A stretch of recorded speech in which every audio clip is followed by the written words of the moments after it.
শুভ সন্ধ্যা বন্ধুরা। করোনার যে পরিস্থিতি সেটা প্রচন্ড ভয়ঙ্কর হয়েছিল সেটা আমরা জানি এবং সেই দুঃসময়ের অভিজ্ঞতা আমাদের সবার আছে। কিন্তু বর্তমানে ওবিসি কেসের যে পরিস্থিতি তাতে যেন মনে হচ্ছে যে সেই যে দুঃসময় সেটা ওবিসি কেসের জন্য যে দুঃসময় সেটা আমাদের করোনাকেও ছাপিয়ে যাবে, এই রকম একটা ভয়াবহ পরিস্থিতি তৈরি হয়েছে। কারণ করোনার সময় এমন একটা বাধ্যতামূলক অবস্থা তৈরি হয়েছিল যখন পরীক্ষা যেগুলো রয়েছে সেগুলো নেওয়া সম্ভব হচ্ছিল না, এবং এই না নেওয়ার জন্য করোনার যখন সময়কাল আস্তে আস্তে 5-6 মাস কেটে গেল, তারপর থেকে কিন্তু জীবনযাপন স্বাভাবিক হচ্ছিল এবং আস্তে আস্তে আমার পরিষ্কার মনে আছে যে সেই যে 2020 তার শেষের দিকে পরীক্ষা হয়েছিল, আবার 2021 মাঝামাঝি সময় কিছুদিন বন্ধ ছিল, তারপর পুনরায় WBCS পরীক্ষাও হয়েছিল। এই সমস্ত ব্যাপারগুলো কিন্তু হচ্ছিল।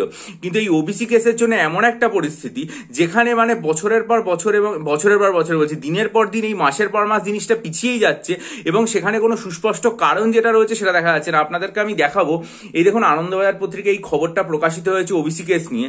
সেখানে যেটা বলা হয়েছে যে তালিকা থেকে মুছে দিল সুপ্রিম কোর্ট, ঠিক আছে। এবং সেখানে একদম পুরো স্পষ্টভাবে যেটা জানানো হচ্ছে যে কেন এটাকে সুপ্রিম কোর্টের তালিকা থেকে বাদ দেওয়া হলো, সেটার জন্য সুপ্রিম কোর্টের তরফে কোনো সুনির্দিষ্ট বা সুনির্দিষ্ট কোনো কারণ যেটা রয়েছে সেটা একেবারেই জানানো হয়নি। এত বড় একটা গুরুত্বপূর্ণ কেস, সেটা একবার না, প্রথমে 28-29 তারিখ ঠিক হলো না, তারপরে ফেব্রুয়ারি মাসে ঠিক হলো না। এই যে পরপর পিছিয়ে যাচ্ছে তার যে সুনির্দিষ্ট যে কি কারণ রয়েছে সেটা কিন্তু কোনো জায়গাতে স্পষ্ট নয়। এবং আনন্দবাজার পত্রিকাতেও এই জায়গাতে একদম খবরটা লিখে দেওয়া হয়েছে যে এই জিনিসটা শীর্ষ আদালতের তরফেও সুনির্দিষ্ট কোনো কারণ জানানো হয়নি। শোনা যাচ্ছে যে মার্চ মাসে হবে। এখন মার্চ মাসে যে হবেই সেটাও কিন্তু একেবারে স্পষ্ট নয়। তার কারণ এরকম ভাবে ডেট পরপর পিছিয়ে যেতেই পারে। একটা কারণ যেটা মনে হতে পারে সেটা হচ্ছে যে হয়তো সুস্পষ্ট সময় বা সুনির্দিষ্ট সময় বা দিনে এই যে ব্যাপারগুলো সেগুলোকে তো কোর্টে মেনশন করার একটা ব্যাপার থাকে, হয়তো সেই মেনশন করা হয়নি, তাই জন্য এই যে জিনিসটা রয়েছে সেটা পিছিয়ে যাচ্ছে। কিন্তু সেটা ছাড়া অন্য যে কোনো কারণ হতে পারে যেগুলো হয়তো আমরা একেবারেই জানি না। কিন্তু যাই হচ্ছে, এটার জন্য আমাদের প্রত্যেকের ওপর একটা অত্যন্ত অত্যাচার হচ্ছে এবং সেটা ভয়াবহ। আমরা সবসময় জানি যে আমরা দেশের মধ্যে তো দুটো জিনিসকে আমরা সব থেকে বেশি ভরসা করি, এক হচ্ছে দেশের যেমন সেনাবাহিনী, অন্যদিকে তেমনি হচ্ছে দেশের বিচার ব্যবস্থা। এই দুটোকে আমরা প্রত্যেকেই অত্যন্ত শ্রদ্ধা করি। সেখানে এই যে বিচার ব্যবস্থা, যার কাছে মানুষ কোনো রকম অসুবিধা হলে বিচার চাইতে যায়, সেটার যে দীর্ঘায়ু প্রক্রিয়া সেটা যেরকম পিছিয়ে যেতে থাকে, তাহলে সেক্ষেত্রে আর কিছু করার নেই। বিশেষত এরকম একটা গুরুত্বপূর্ণ কেসে এরকম দিনের পর দিন পিছিয়ে যাচ্ছে। এবং যে ব্যাপার সেটা হচ্ছে, এটা ছাড়াও কলকাতা হাইকোর্টের যে রায় সেটা বজায় রেখে নিয়োগ প্রক্রিয়া যদি শুরু করা যেত, যেরকম আমরা অন্যান্য পরীক্ষা নোটিশের ক্ষেত্রে দেখেছিলাম, সেটাও যদি হতো তাও ভালো হতো। কিন্তু সেটা তো হচ্ছেই না। উপরন্তু 2024-এর যে বিজ্ঞপ্তি, যেমন মিসলেনিয়াস, ক্লার্কশিপ, আইডিও, MVI, WBCS, সেগুলোর ফর্ম ফিল আপ হয়নি, সেগুলোর যন্ত্রণা, সেগুলো তাও একরকম। কিন্তু যে পরীক্ষাগুলো হয়েছে সেটা হচ্ছে মিসলেনিয়াস পরীক্ষা এবং ক্লার্কশিপ পরীক্ষা, দুটো পরীক্ষার প্রিলিমস হয়ে গেছে। এখন শোনা যাচ্ছে যে তাদের যে ভ্যাকেন্সি সেটা আপডেট হবে না যতক্ষণ না পর্যন্ত ওবিসি কেস মিটবে।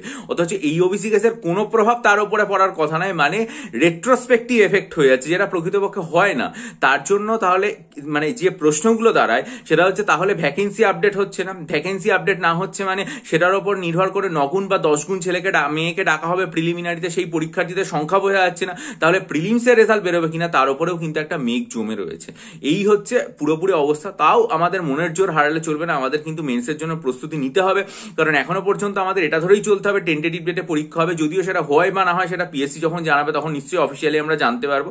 আর তার জন্য যদি আপনারা মনে করেন মিসলেনিয়াস এবং ক্লার্কশিপ পরীক্ষার জন্য ডেসক্রিপটিভ বাংলা, ডেসক্রিপটিভ ইংরেজি এবং ডেসক্রিপটিভ কারেন্ট অ্যাফেয়ার্সের স্টাডি মেটেরিয়াল নিতে চান আমার থেকে, তাহলে আমার চ্যানেলে 19 জানুয়ারি যে ভিডিওটা করেছিলাম সেটা এবং 9 ফেব্রুয়ারি যে ভিডিওটা করেছিলাম, দুটো মনোযোগ দিয়ে দেখে আমার সাথে ডেসক্রিপশন বক্সে ইমেল আইডির মাধ্যমে যোগাযোগ করবেন। পাশাপাশি হাইকোর্টের যে LD এর পরীক্ষা রয়েছে সেটার জন্য যদি আমার কাছ থেকে এসে এবং প্রেসি রাইটিং নিতে চান, তাহলে অবশ্যই আমার চ্যানেলে 9 ফেব্রুয়ারি ভিডিওটা মনোযোগ দিয়ে দেখে, এবং অবশ্যই গত সপ্তাহে যে ভিডিওটা আমি করেছিলাম শনিবার দিন, সেই ভিডিওটাও মনোযোগ দিয়ে দেখে ডেসক্রিপশন বক্সে ইমেল আইডির মাধ্যমে যোগাযোগ করবেন। WBCS, মিসলেনিয়াস বা ক্লার্কশিপ প্রিলিমসের মক টেস্ট নিতে চাইলে আমার চ্যানেলে যে ভিডিওটা আপলোড করা আছে 3 জানুয়ারি, সেটা খুব মনোযোগ দিয়ে দেখবেন, দেখে ডেসক্রিপশন বক্সে ইমেল আইডির মাধ্যমে যোগাযোগ করুন। ভালো থাকুন, বিজয়ী হন, সফল হন। চ্যানেলটা সাবস্ক্রাইব করে বেল আইকন প্রেস করে দিন। আপনাদের মূল্যবান মতামত দিয়ে আমাকে ঋদ্ধ করুন এবং অবশ্যই পড়াশোনা চালিয়ে যেতে হবে। কারণ মনে আমাদের যন্ত্রণা আসবে, মনে আমাদের দুঃখ আসবে ঠিকই, কিন্তু যখন আমাদের পরীক্ষাটা হবে সেই সময়টা যদি আমরা নষ্ট করে ফেলি এই মাঝে, তাহলে কিন্তু আর চলবে না। তাই আমাদের কষ্ট হবে, যন্ত্রণা হবে, দুঃখ হবে, সব ঠিক আছে, কিন্তু তার মাঝখানেও